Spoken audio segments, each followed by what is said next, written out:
You're listening to the Future Tech Podcast with Richard Jacobs. Future technologies such as artificial intelligence, stem cells, 3D printing, gene editing, Bitcoin, blockchain, the microbiome, quantum computing, virtual reality, and exploring space are much closer than you might think.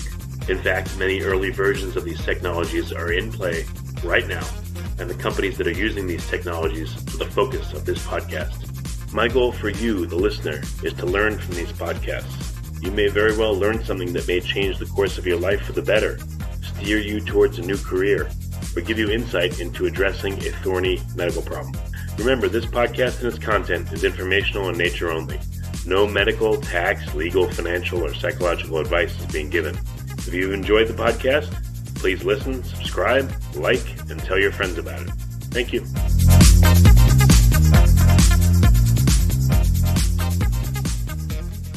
Hello, this is Richard Jacobs with the Future Tech Podcast. I have Kevin Lee. He's the head of Digital Trust and Safety, the Digital Trust and Safety Architect at Sift. The company is sift.com. So, Kevin, thank you for coming. Great to be here today. Yeah, tell me about Sift. What's the premise of the company? So we were founded back in 2011 out of San Francisco through a Y Combinator company. And we started off in the payment fraud business. So essentially, our objective was to stop fraudsters or criminals and bad actors out there that are online using stolen credit cards and different things like that to conduct fraud. And so our essential take on it was to use machine learning and other forms of technology to outsmart these fraudsters to protect the internet. So overall, what we really want to do at the end of the day is create a space or make an internet that is safer and where people feel that they can trust it and be their authentic selves. And really, that's where we have since evolved from more of a payment fraud platform that's using machine learning to really something that's focused more around digital trust and safety, where fraud these days can happen from a whole bunch of different vectors. So that's really about the company itself. And great to be here. So what's the mechanics of the solution? Is this like a plug-in for e-commerce stores, or does it go way beyond that? Like, who are typical customers? So typically, we certainly service plenty of e-commerce providers. So actually, our first customer was Airbnb. So that's a marketplace, if you're not familiar with it, where people can post their homes or apartments or their rooms for rent. And so we service a lot of companies like that, and also traditional e-commerce companies like Wayfair or Harry's as well. And they'll use our tech to stop credit card fraud. And these days, unfortunately, since data breaches are more common, things like account takeover or fake accounts. So you might have some people going online to, let's say, a company like Twitter. They have to deal with trolling and fake accounts and fake news. So companies like Twitter will use us to protect their platform and their users against that type of bad activity. So how would you protect against what someone would consider to be fake news? Sure. So that's actually very near and dear to my heart. So prior to joining Sift, I worked at Facebook actually and helped monitor against spam, scams, and malware. And so when we look at fake news and trolling, most often where it really gets bad is not necessarily one person creating one account doing bad things. What it really is actors creating bulk accounts, whether they're fake or doing mass account takeover, where they will take over other people's accounts and start spamming the ecosystem from that front. And so what we've created is the ability to look at different user behavior, and we're essentially able to understand the differences between natural and normal behavior versus inauthentic behavior. And so let's take fake news as an example. Where it does get bad is if it becomes at scale, it starts spreading and kind of going viral. And oftentimes those are proliferated by fake accounts. And so if you're able to stop those fake accounts from being created or the exposure of those fake accounts to your real authentic platform, then you're able to curb some of that bad activity. So if someone, do they generate accounts for use later, or they take over existing accounts from other people and then pose as them and post things?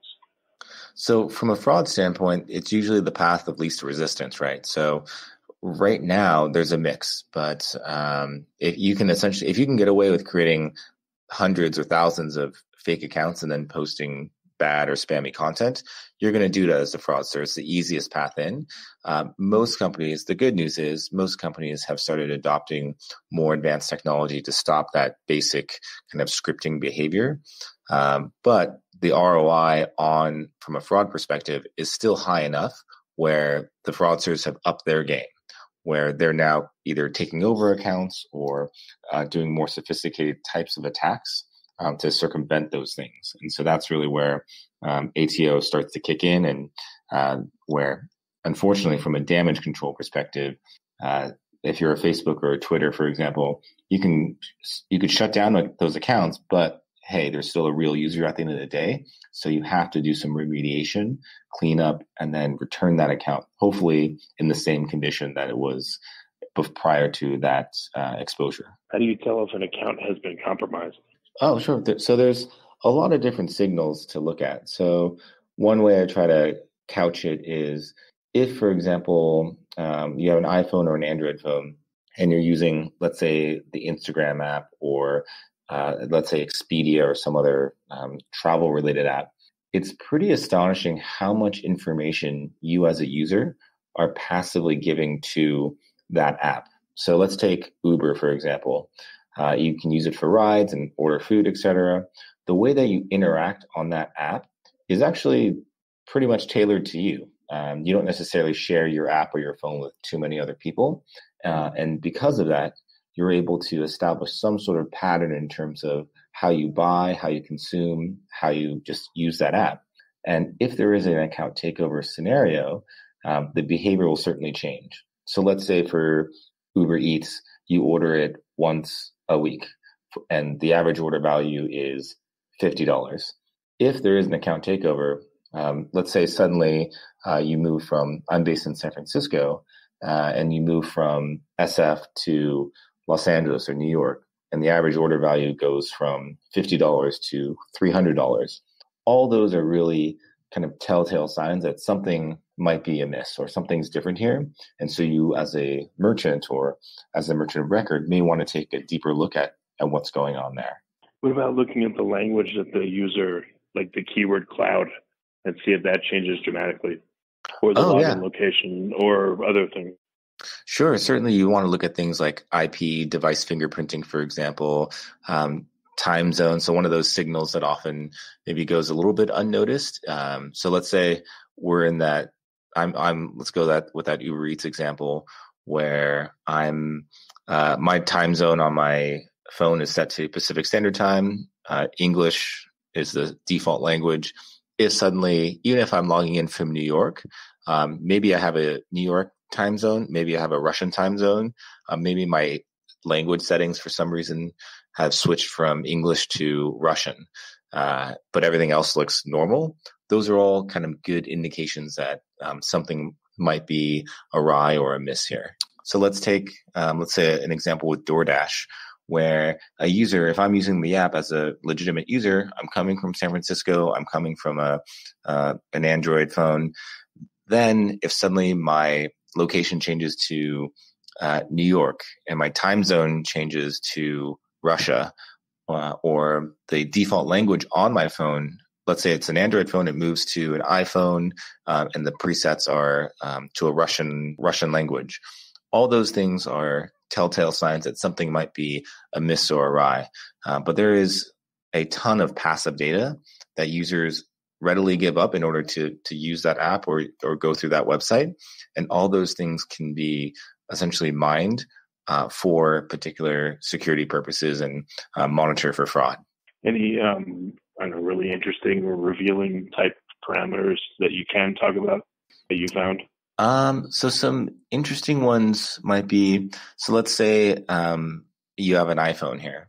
And so the level of fraud or abusive activity that comes from iPhone 11s is significantly less than what comes from iPhone 7s or 6s. And the reason for that is you don't need the latest and greatest technology or an iPhone to perpetrate bad activity. An iPhone 6 will get you there.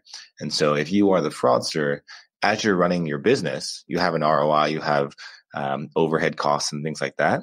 You don't want to be spending $1,000 on the newest piece of equipment when you can buy something that's refurbished off the rack. And so that's one telltale sign.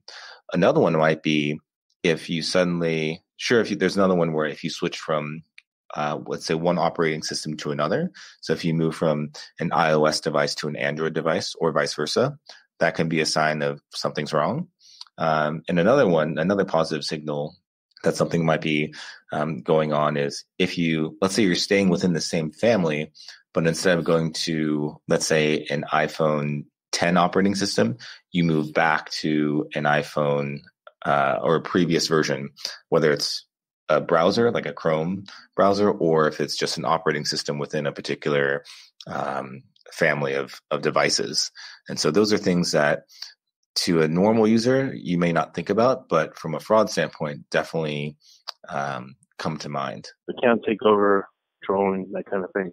In terms of just straight up fraud, financial fraud, are there any new things in that arena? I think the newest things there, unfortunately, what companies are talking to me most about is around account takeover via social engineering. And so now that, like I said earlier, companies by and large have upped the stakes or upped the game in the sense of, okay, all these fake accounts that are being created, we're going to be pretty good at spotting them now. And as a result, fraudsters have increased their level of sophistication where they're going after other people's real accounts. And so that's creating a whole new shift in the sense of how do you deal with not only still spam and scams and other bad activity, but now you also have to deal with a real user. And oftentimes these are VIPs or your most valuable users. Companies pay a lot of money to acquire customers. And if you're losing a real customer, it can be extraordinarily damaging. Something I tell companies when I consult with them is if there is an account takeover scenario, you may be able to recover that account and give that account back to that person. But what is really damaged there is the level of trust that that customer has in the company. And so something that actually a coach of mine used to tell me when I was younger, trust is earned in drops and lost in buckets. And so if that trust is compromised, it takes a long, long time to recover from that. And I've seen that time and time again at companies where, whether it's a Facebook or other tech companies, once those accounts are compromised, even if you do return those accounts to the rightful card holders or the users, oftentimes they take their business elsewhere. And if you, for example, calculate lifetime value of a customer, if that's something your business does, suddenly we're talking, it's a lot more than just a $5 cup of coffee that was that was stolen. Like, I have no idea how much my lifetime value at Starbucks is, but if my Starbucks account was taken over, Starbucks can give me back my account, but there's a good chance I might take my business elsewhere. And so they'd be losing out not just on the $5 cup of coffee or whatever was charged, but all of my future transactions as well. Is there a way for hackers to scan from the outside and look at your account mix, whether in terms of like activity, number of logins, amount held in an account, if it's a financial account? I mean, things like that. Are there ways for them to see from the outside which the juiciest ones are to take over? Oh, most definitely. So something that my team does on a regular basis is essentially searches on the dark web on different marketplaces, and we look at how much credentials for different companies cost. So for an Amazon account, for example, you can see how many points are in that account, if there's a card on file, and you have access to the username and password, you can see previous transaction history, shipping address, and all those types of things. And unfortunately, they all have a price. And if someone has a lot of data on a particular account, or there's a high value in terms of airline miles, hotel points, gift cards, whatever's on that particular account, they can sell for quite a bit of money. Any idea on how these hackers figure this out from the outside? Unfortunately, it comes with data breaches. So there's two ways this can happen, really. One is if a user's account gets some sort of malware or their laptop or their phone gets compromised. And so hackers are getting information through that vehicle. On the other side, you can be the most secure buyer out there where every site you visit, you have a new password, a new username. You don't duplicate anything, and you can be really, really good about that stuff. But if the company that you are trusting with your credentials is compromised, you're toast, at least for that particular business. And unfortunately, when it comes to password hygiene, most people don't have a new password or username for every single website they go to or that they're doing business on. Usually the username is their email address. Okay. Passwords, there's really not too much variation there as well, where I think it's over 66% of people use the same password over and over again. And that goes for their work passwords or their personal passwords. And so once something is compromised, if they're not really diligent about it, then that password and those credentials can be used across multiple sites across the web. Yeah, it's really bad. Maybe what are you supposed to do? Everyone's dealt with vendors that make you change the password all the time. It's a gigantic pain in the ass. Especially they want one capital, one lowercase, one number, one symbol, and it's like, come on, A minimum 13 characters, you forgot. So, yeah, it's a huge friction point right now. And unfortunately, the way that I see it, or the way that Sift sees it, is we live in a kind of almost a world where credentials have already been compromised. And so to that end, what can you do from a behavioral standpoint to spot this activity? One of the really powerful things about Sift is we are a more collaborative environment where really what we see every day, fraudsters are collaborating with each other to exploit all of our platforms out there. There needs to be a way for businesses to also collaborate to fight back. And that's really what Sift has created, where we've created a data infrastructure where companies can share anonymously their information. So if one company is being attacked, then every other company within that global network will know that and be able to take action accordingly. And so that's given us some sort of leverage to fight back. That and also the AI and the machine learning that comes with our suite. Okay. What size business can take advantage of this? Do you need to have a certain number of employees or revenue? No, it's actually relatively easy to sign up in terms of integration. We work with some of the largest companies in the world that are publicly traded out there. But we also work with plenty of small and medium-sized businesses. And the reason why is because fraud, it's quite broad. It doesn't care if you're a small business or an enterprise. It will go after you and try and take advantage of you if it's within their ROI or if it's within their interest.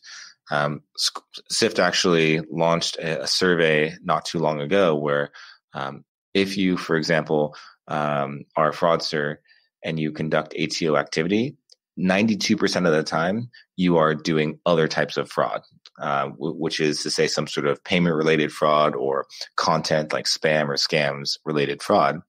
And so these fraudsters are incredibly kind of clever and willing to attack multiple businesses. And so we need companies like Sift to come together to pool this data to fight back. Yeah, that makes sense. Any upcoming schemes you've seen that are particularly terrifying or interesting or to watch out for? The most terrifying ones, I think it comes down to people. It's in some cases the problem and in many ways the solution, where we can build the best defenses possible from a machine or artificial intelligence standpoint. And fraudsters know that. And now what they're trying to do oftentimes is call into different call centers to acquire a user's information. Or let's say a fraudster is going after the consumer. So they might send phishing emails or other things that look very, very legitimate to get those users to log into their account or what looks to be their account, but is actually just a phishing site or a site that looks like their Wells Fargo account or their Chase account, but in fact is actually the fraudster's site that's used to collect the username and password so they can go onto the real site. So it's incredibly difficult from that perspective, but it's absolutely a fight that I think we can win as long as we continue to collaborate and are willing to take the right kind of technological advancements. Well, very good. So people can go to Sift.com, or what's the best way for them to follow up? The best way to follow up is Sift.com to learn more about our products, whether you have a payment abuse problem, content abuse, account takeover, fake accounts. Really, we've built a system that can address multiple vectors of abuse and do so in such a way that not only stops that abuse, but one thing I think many people lose sight of is the fact that 99+% of the people going to your website want to be on your website, want to engage in the right way, get from A to B as quickly as possible, and then move on. And there is a nation is really trying to do a disproportionate amount of damage. And so we still need to protect from that type of bad activity. But with the right tools in place, what you can do is apply friction, not to the entire population, but dynamically to the right people at the right time. And in this case, it's those fraudsters where you want to give them the most friction-full experiences possible. But for the 99+% out there, what can you do to provide that one-click functionality? Not every company can be like an Amazon and have those resources. Sift was created to really level the playing field there and enable more of these businesses to create those types of experiences. Well, very good. Kevin, thank you for coming on the call. Thank you so much.